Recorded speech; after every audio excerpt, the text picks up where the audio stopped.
우리는 지금까지 십계명에 대해서 말씀을 한 절 한 절 배웠습니다. 이 말씀들을 다 나누면서 마지막 오늘 10번째 십계명의 마지막을 장식하면서 뭐라고 이야기하냐면 탐내지 말라라고 이야기합니다. 탐심이죠. 어찌 보면 이 10가지 계명의 마지막 종합판이 아마 이 탐심이 아닐까 생각을 합니다. 이 탐심에는 앞에 첫 번째부터 9가지의 계명 모두가 다 걸려 있어요. 이 탐심 때문에 하나님 외에 다른 신을 우상을 섬기려고 하죠. 하나님 때문에 탐심 때문에 하나님 앞에서 온전히 세워지지를 못합니다. 주의를 안식일을 거룩하게 지키라고 했는데 그 안식일을 지키지 않는 이유도 뭐예요? 탐심이 그 기저에 깔려 있습니다. 부모를 공경하는 것도, 살인하는 것도, 도둑질하는 것도, 그 모든 것 기저에는 이 탐심이라고 하는 것이 있다는 것입니다. 그래서 첫 번째부터 9가지 내가 계명을 다 지켰다 할지라도 이 10번째 계명에서는 어느 누구도 이 탐심에 대해서 나는 이 탐심을 절대 갖고 있지 않습니다 라고 자신할 수 있는 사람은 아무도 없습니다. 이 탐심은 단순히 물건이나 혹은 사람, 짐승 이런 이 소유에 대한 부분만을 이야기하는 것은 아닙니다. 눈에 보이는 어떤 소유에 대해서 탐하지 말라는 것뿐만 아니라 명예 또한 탐하지 말아야 할 것이죠. 우리가 있어야 할 위치가 있는데 그 자리에서 벗어나서 더 높은 곳을 향해서 나아가려고 하는 이 탐심, 이러한 모습들이 바로 우리 가운데서 하나님 앞에 범죄케 되어지는 바로 그 길로 우리를 이끌어가는 모습이 되어진다는 겁니다. 물론 내가 열심히 노력하고 애쓰고 수고해서 정말 사람들에게 인정받아서 그 자리로 올라가는 건 누가 뭐라 해요? 축하할 일이죠. 근데 탐심이라고 하는 건 뭐예요? 내 욕심으로 인해서 인정하지 않음에도 불구하고 나의 어떤 탐심, 욕심을 가지고 그것을 얻어내려고 그렇게 하려고 하다 보니까 어떻게 해요? 여러 가지 문제가 생기게 되어집니다. 속이기도 하고 거짓말하기도 하고 또 다른 사람을 또 거짓 증거하는, 우리가 지난주에 배웠죠. 이웃에 대한 거짓 증거하는, 험담하는 이와 같은 모습으로 자기가 그 자리를 얻어내려고 하는 이 악한 모습들이 계속해서 나오게 되어진다는 겁니다. 결국 모든 것의 그 중심에는 이 탐심, 이 욕심이 있다는 것이죠. 인간이 가장 첫 번째 죄를 범했던 곳이 어디예요? 가장 풍요로움이 있었던, 조금도 부족함이 없었던 바로 그 에덴 동산에서 탐심이 생깁니다. 왜 그럴까요? 사단이 하와를 유혹합니다. 그 유혹하는 게 뭐예요? 너 저 선악과 먹으면 하나님처럼 될 수 있어. 인간의 탐심을 건드려 버립니다. 내 자리가 아닌데 그 자리에 들어가고 싶은 거예요. 내 자리가 아닌데 그 자리에 서고 싶은 거예요. 아니 어찌 피조물이 창조주의 자리에 서려고 합니까? 근데 인간의 이 탐심이 바로 그와 같은 어리석은 짓을 하게 되어집니다. 결국 그럼으로 인해서 하나님의 계명을 어기게 되어지고, 그리고 결국 그 죄의 계명을 어김으로 인해서 그 죄의 결과로 죽음이 인간에게 찾아 들어오게 되어집니다. 결국 에덴 동산에서 떠나가게 되어지고, 결국 하나님의 은혜로 살아갔던 자들이 이제는 자기 힘으로 살아가야 하는 바로 그와 같은 모습으로 변화되어지게 되어집니다. 이게 바로 죄인된 인간의 모습입니다. 아무리 인간에게 풍성함이 있다 할지라도, 조금도 부족함이 없는 모습이라 할지라도 인간에게는 이 탐심이 늘 끊임없이 자리 잡으며 그 탐심으로 인해서 죄를 범하게 되어진다는 것입니다. 우리가 잘 알다시피 북이스라엘에 아합 왕이라고 하는 왕이 있었습니다. 이 왕이 자기 옆에, 이 성 옆에 포도원이 좋은 게 있었습니다. 이 포도원이 좋은 게 있었는데 이 포도원을 너무 갖고 싶은 거예요. 근데 그 주인이 나봇이라고 하는 자입니다. 근데 몇 번을 가서 이야기를 합니다. 야,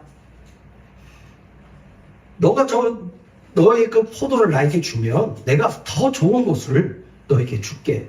아니, 그것도 모자르면 내가 돈을 더 줄게. 그러지 나봇이 뭐라고 하냐면, 안 됩니다. 이것은 우리 조상으로부터 내게 주어진 것입니다. 그건 어떤 의미냐면, 약속의 땅에 들어갔을 때 하나님께서 각 지파대로 땅을 배분해 주었죠. 그리고 그 땅을 결코 팔 수 없게끔 했습니다.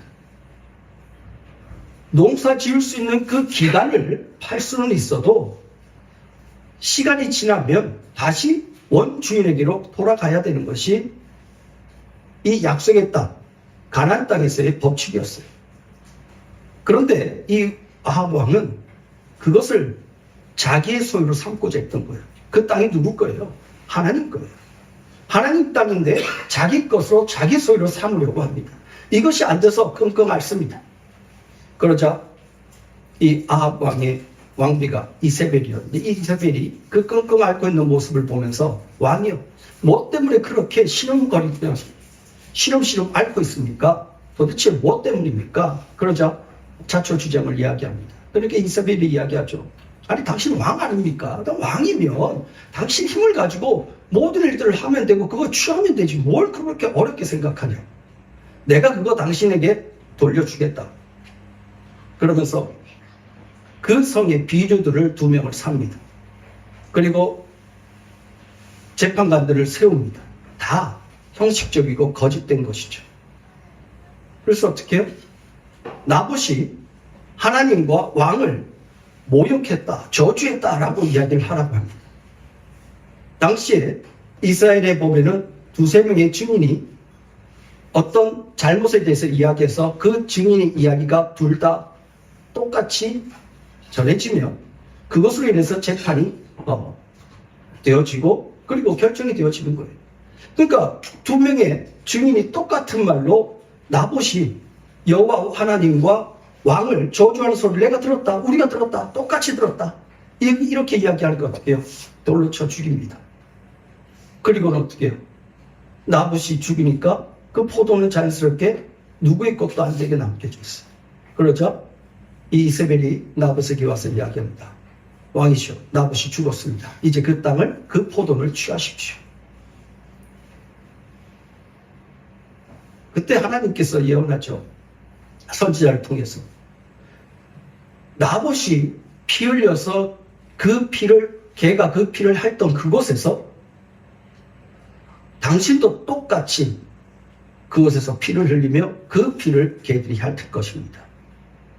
아니나 다를까 오랜 시간이 지난 후에 똑같이 예언대로 그대로 그 포도원에 그 아합의 시체가 버려지고. 이게 뭐예요? 나봇의 그 포도원을 갖고 싶다는 그 탐심이 결국은 나봇을 죽게끔 합니다. 살인까지 저지르게 되어지죠. 거짓 증거를 하게 되는 이웃을 만들어버립니다. 그러니까 이 탐심이라고 하는 것은 결국 모든 죄 그 기저에서 항상 움직여가고 있었다는 것이죠. 우리 역시도 이 탐심이라고 하는 것에 대해서 어느 누구도 나는 그런 거 없습니다 라고 부인할 수가 없을 거예요. 바로 이와 같은 모습 속에서 우리가 깨달아야 될 것은 하나님께서 계명을 그러면 왜 우리에게 주셨냐는 거죠. 아니, 우리가 지키지 못할 이 계명을 왜 우리에게 주셨냐는 거죠. 하나님께서 우리에게 계명을 주신 분명한 이유가 있었죠. 그건 뭐예요? 우리가 죄인임을 깨달으라는 겁니다. 그리고 그 죄에서 우리는 결코 벗어날 수 없는 자임을 깨달으라는 겁니다. 그리고 뭐예요? 그리함으로 인해서 너희들에게, 나에게는, 우리에게는 구원자가 필요하다는 것을 알고, 그리고 그 구원자를 보내주신 하나님께서 그 구원자 대신 예수 그리스도를 대신 십자가에 죽이심으로 인해서 그 죄값으로 죽이심으로 인해서 우리가 살아났다라고 하는 거예요. 그리고 우리는 그 은혜로 오늘을 살아가고 있다는 것을 깨닫고 그 은혜를 감사하며 살아가라고 하는 것이 계명을 우리에게 주신 하나님의 뜻이었습니다. 그런데 그걸 깨닫지를 못하고 살아가는 것이 우리의 모습이라는 겁니다. 하나님께서 이스라엘 백성들을 애굽에서 건져낸 것도 하나님의 은혜로 이스라엘 백성들을 건져낸 거예요. 이스라엘 백성들은 그 애굽 땅에서 빠져나올 수 있는 가능성이 제로였어요. 그러니까 영원히 그 노예 생활 속에서 죽을 수밖에 없는 존재였다는 것이죠.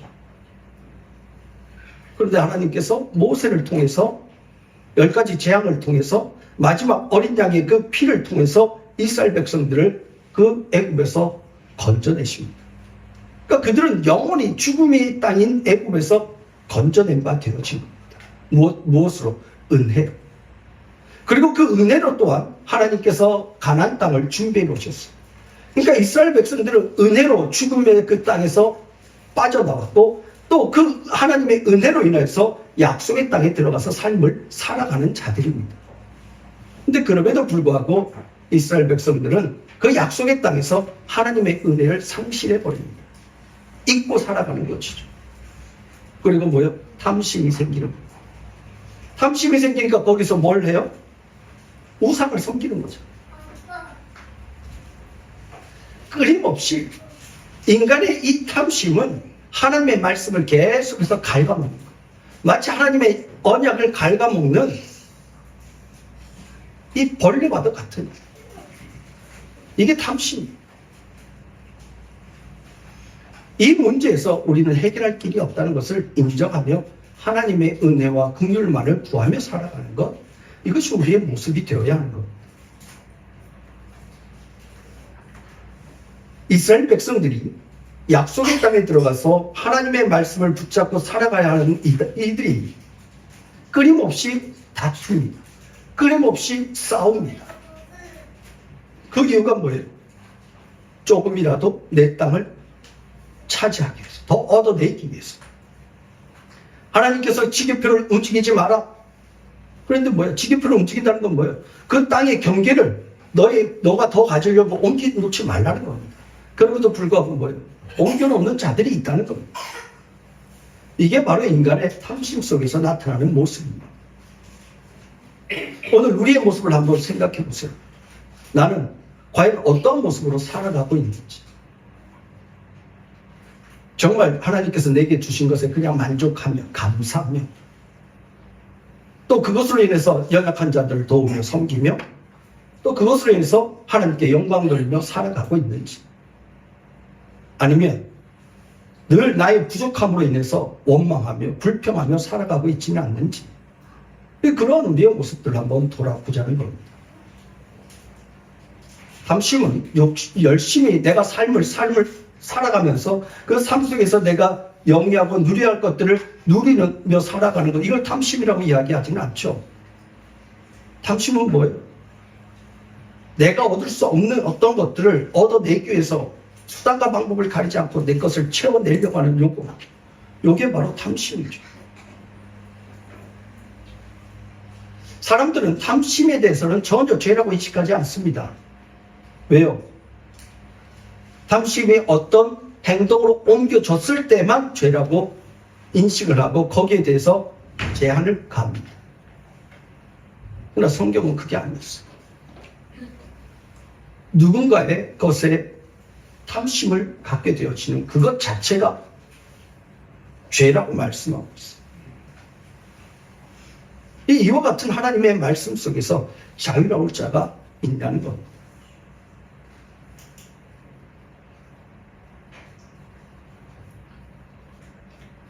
또 한 가지는 신앙생활 속에서도 우리는 탐심을 갖고 신앙생활을 하는 경우가 있더라는 겁니다. 탐심을 가지고 하는 이유가 뭐예요? 다른 사람보다 좀 더 나은 나, 다른 사람보다 좀 더 나은 나를 만들어내기 위해서 탐심을 가지고 일을 하고 또 하나님 앞에서 신앙생활이라고 하는 것을 하더라는 거예요. 결국 그 결과가 뭐예요? 다른 이들과 나와의 차별을 위해서, 구별을 위해서. 여기 탐심이에요. 다른 이들을 보다 내가 좀 더 기도하고 좀 더 말씀을 더 많이 읽고 좀 더 신앙생활 열심히 하는 요걸 가지고 뭘 하려고? 다른 이들과 나와의 구별을 내어서 뭐 하는 거예요? 차별하려고.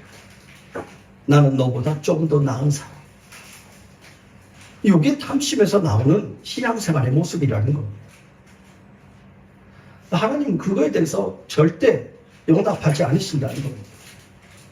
결국 하나님은요, 이와 같은 모습을 하는 자들을 하나님께서는 꺾으셔요. 그 꺾으시는 이유가 뭐냐면 하나님께서 그를 사랑하기 때문에 꺾는 거예요. 안 그러면 그냥 냅둬버려요. 하나님의 간섭을 받고 있다는 것 자체가 하나님의 사랑을 받고 있다는 증거입니다. 내가 어려움 속에 있습니까? 내가 믿음의 길을 온전히 걸어가려고 하는데 내가 이전보다 더 공고한 가운데 놓여 있다고 하는 것을 깨닫게 되어집니까? 그 하나님의 간섭이세요. 하나님께서 내 인생을 간섭하셔서 내 인생에 가야 할 길을 하나님께서 조종하고 계신다는 겁니다. 그렇다면 스톱해야 돼요. 하나님께서 내 인생을 내가 무언가를 얻어내려고 하고 무언가를 추구하려고 할 때 하나님께서 스톱시킨다면, 내가 가야 할 길을 꺾으신다면 그때는 멈춰서야 돼요. 그걸 하나님 앞에 가지고 나와서 하나님 이거 반드시 성사돼야 됩니다. 통과돼야 됩니다. 하나님 도와주세요. 이거 하는 게 아니라 꺾여졌을 때, 하나님이 꺾으셨을 때 스톱해서 하나님 내가 가는 길이, 내가 지금 달려가려고 하는 이 길이 올바른 길 맞습니까? 라고 하나님께 묻는 겁니다. 왜요? 사람들은요, 승승장구하고 하면요, 모든 것이 하나님의 은인 줄 알고 욕심껏 가는데도 내가 욕심을 부렸다고 생각하지 않고 계속 그 길을 가려고 해요.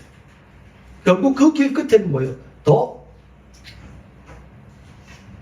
벼랑 끝인데 하나님께서 그것까지 가지 않게끔 먼저 꺾어버리시는 거예요. 그럴 때는 스톱하고 돌이켜야 돼요. 이게 하나님께서 우리의 삶을 간섭하시고 우리의 인생에 개입하셔서 하나님의 뜻이 무엇인가를 보여주시는 방법이에요. 그래서 우리는 항상 어떤 일을 행하면서 나아갈 때, 어떤 일들이 잘 되어 나아갈 때는 항상 어떤 모습으로, 두렵고 떨리는 모습으로, 혹시 이게 내 욕심으로 시작하려고 하는 것이 아닌가, 내 욕심을 채우려고 하려고 하는 이와 같은 모습은 아닌가 늘 점검하는 거예요. 그래서 잘 나갈 때 더 하나님 앞에 무릎 꿇어요. 어떤 분들은 사업이 잘 되니까 너무 바빠서 기도를 못 한대요. 너무 바빠서 교회 못 나온대요. 그래서 그래요. 그러면 제가 기도를 할게요. 기도해 드릴게요. 너무 바빠서 교회 못 나오는 일이 없도록 사업을 좀 줄여달라고. 너무 바빠서 기도 못 하시니까 기도할 수 있는 시간이 많이 가질 수 있도록 사업을 좀 이렇게 줄여달라고 제가 기도할게요. 무슨 말씀을 그렇게 하시나요? 결국 뭐예요? 자기 욕심. 자기 욕심으로 시작했다는 거예요. 그러니까 내가 잘 나가고 모든 일이 승승장구하고 막 앞길이 그냥 뻥뻥 뚫리고 뭔 일을 계획하면 계획하는 대로 길이 막 열려지면 이럴 때는 더 하나님 앞에 무릎 꿇어야 돼요. 왜? 내 마음속에 이 탐심이 끊임없이 나를 자극하거든. 일할 수 있도록. 욕망은 나를 더 열심히 일하고 움직여 가도록 행합니다. 이끌어갑니다. 그러면 뭐예요? 하나님을 잊어버려요. 하나님을 잊어버려요. 이스라엘 백성들이 그랬거든요. 승승장구할 때 하나님 잊어버려요. 다윗도요, 승승장구할 때 하나님 잊어버려요.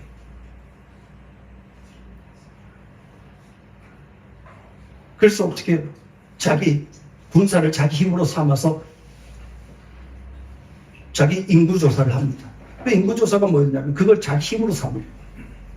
하나님의 백성을 자기 백성으로 착각하고 그걸 힘으로 삼아서 내가 이제는 어느 정도 주변 나라보다 힘 있는 나라의 왕이다라고 하는 요 생각을 가지려고 하는 그 순간 하나님께서 꺾어버리셔요. 오늘 우리가 늘 점검해야 될 것은 나는 과연 어떠한 마음을 가지고 일들을 행하고 있느냐는 겁니다. 내가 어떠한 마음을 가지고 신앙생활을 하고 있냐는 겁니다. 내가 어떠한 마음을 가지고 사람들과 교제를 하고 관계를 이어가고 있냐는 겁니다. 그 마음에 탐심이 있다고 생각되어지면 돌이켜서 하나님의 은혜와 긍휼을 구할 수 있는 우리의 모습이 되어지기를 주님의 이름으로 축복합니다. 이게 하나님께서 원하시는 우리의 모습, 성도로서의 우리의 모습이에요. 우리는 하나님 앞에 자랑할 것이 아무것도 없잖아요. 하나님 앞에 내가 부자 돼서 자랑할 거예요. 하나님 앞에 하나님께 내가 부자 돼서 하나님 내가 이거 같이 떵떵거리고 하나님의 은혜 가운데 내가 부욕해 됐습니다. 하나님 감사해요. 하나님 그걸로 인해서 하나님 영광 받은 것도 아니고 하나님 그걸로 인해서 기뻐할 것도 아니에요. 근데 우리가 자꾸 착각해. 세상적인 시각을 가지고 하나님도 그럴 거야 라고 하는 생각을 가지고 일하고 있다는 겁니다. 근데 하나님은 뭐예요? 상한 심령을 찾으시는 분이래요. 도리어 잘 돼가지고 떵떵거리면 하나님 내가 이거 같이 일해서 내가 이거 같은 것을 남겼습니다. 하나님 받으세요. 이걸 하나님 기뻐하는 것이 아니라 상한 심령을 찾으시는 이 세상 속에서 이 세상의 완악함 속에서 믿음의 길을 걸어가면서 그 믿음의 길을 온전히 걸어가지 못하는 나의 모습을 보면서 애통해하는 그 심령,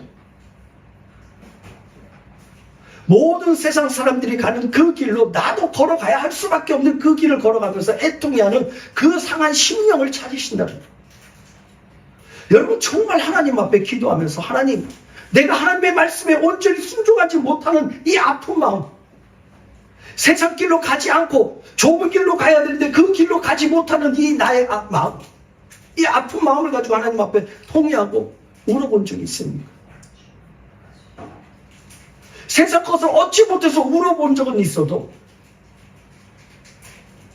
정말 영원한 하나님의 나라를 추구하며 그 하나님 나라를 향하여서 나아가야 하는데 그러지 못하는 나의 모습, 그 모습을 바라보면서 애통해하는 그 애통함이 우리 가운데 있었냐는 것.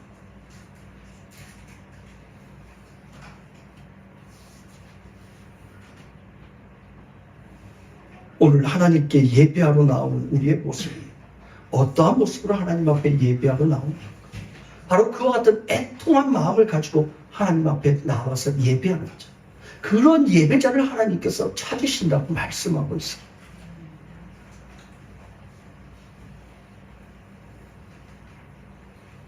오늘 우리는 예수 그리스도의 그 피의 은혜로 구원받은 자들이에요. 아멘. 예수 그리스도의 그 피의 은혜가 아니었으면 우리는 산자로서 살아계신 하나님 앞에 예배할 수 없는 자입니다. 죽은 자는 하나님 앞에 산자의 하나님이라고 했어요. 죽은 자의 하나님이 아니라. 그럼 산자의 하나님은 살아있는 자의 예배를 받으시는 겁니다. 근데 그 살아있는 자는 무엇을 통해서 어떤 생명을 가지고 살아있느냐? 예수 그리스도의 피의 은혜로 그 예수 그리스도의 그 생명으로 살아있는 자가 된 거예요. 근데 그 은혜를 가지고 살아가는 자가 하나님께서 내게 주신 것에서 감사하는 것이 아니라 세상의 것을 향해서 이전의 그 죽음의 땅, 애굽의 것을 사모하면서 살아간다면 그러한 자의 예배를 하나님께서 받으시겠습니까? 아니라는 겁니다. 이스라엘 백성들이 약속의 땅에서 실패했던 이유가 뭐예요? 바로 어린 양의 그 피의 은혜를 상실해버렸어요. 그리고 어디를 더 사모하게 됐어요? 애굽의 것, 세상의 것. 그래서 약속의 땅에서도 뭘 추구해요? 애굽의 것을 추구했어요. 세상의 것을 추구했어요. 바로 그와 같은 모습 속에서 하나님 앞에 징계를 받은 겁니다. 결국 하나님이 그 징계 속에서 어떻게 해요? 70년 동안에 하나님 앞에서 징계로 인해서 바벨론으로 끌려가는 모습. 이게 바로 약속의 땅에서 하나님의 언약, 하나님의 그 은혜를 상실한 자의 모습이라는 겁니다. 오늘 우리도 다르지 않습니다. 하나님의 징계는 두려워하지만 하나님의 언약을 지키는 데에서는 전혀 관심 밖의 모습으로 살아가는 우리의 모습. 우리의 모습을 다시 한번 돌아보면서 진정 하나님의 말씀 앞에서 나는 어떠한 모습으로 삶을 살아가야 하는지, 오직 하나님의 그 말씀 속에서 나의 모습을 돌아보며 예수 그리스도의 십자가의 은혜가 아니면 나는 살아갈 수 없는 자임을 고백하며 매일매일 상한 심령을 가지고 하나님 앞에 나와 기도와 간구로 살아가는 그와 같은 모습을 하나님께서는 찾으시고 계시다는 겁니다. 십계명을 마무리하면서 우리 가운데